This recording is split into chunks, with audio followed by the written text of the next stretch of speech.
After years of promises and planning, frustration boiled over as residents demanded answers about why the unmarked graves of enslaved people at the capital city country club remain without memorials.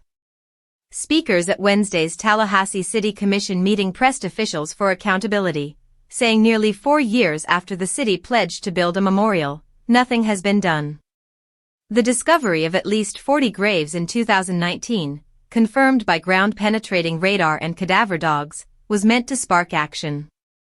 Instead, the site remains unmarked and forgotten. Delaitre Hollinger, president of the National Association for the Preservation of African American History and Culture, called the city's inaction simply disgraceful. He reminded commissioners that 2 formal requests for updates from Commissioner Jack Porter went unanswered.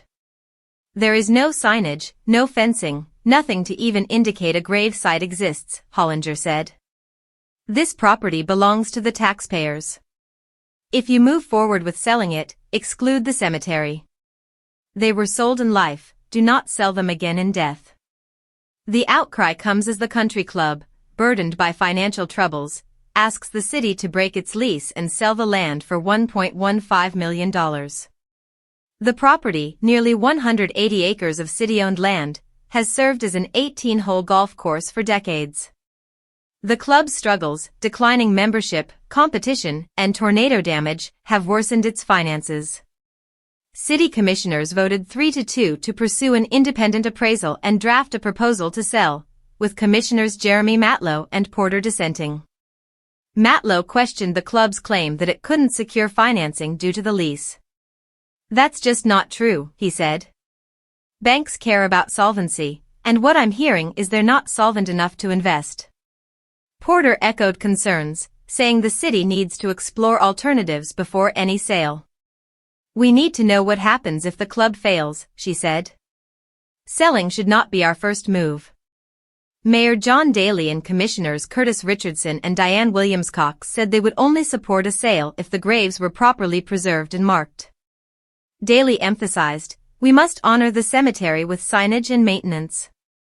Williams-Cox defended the city's efforts, saying the memorial's delay was partly due to tornado damage and disagreements over wording on the markers. "To say nothing's been done is unfair," she said. "There has been work, though it's not complete." Still, Richardson expressed deep concern over the years of inaction and the club's failure to contribute to memorialization. "They have done nothing themselves to move the effort forward," he said. "That's unacceptable." He also questioned what would happen if the club couldn't sustain itself after a sale, warning against handing over property without a clear plan. No representatives from the Capital City Country Club attended the meeting, and the club declined to comment. The city will now await its own appraisal, but for many residents, the lack of a memorial after more than a decade feels like a wound left open, a reminder that the dead are still waiting for their names to be remembered.